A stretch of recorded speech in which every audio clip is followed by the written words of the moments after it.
लुगडे आले होते माय 17 गाठी. अरे पोरग झालं साहेबान सुना झाले साहेबिनी सांगतात ज्ञानाच्या गोष्टी.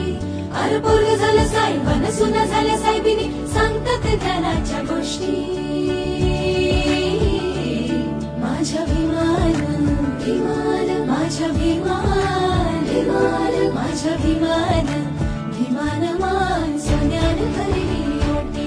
माझ्या भीमान भीमान मान सोन्यान भरली ओटी. हे असाच घास दिला भीमान झकास वाटी वाटी. असाच घास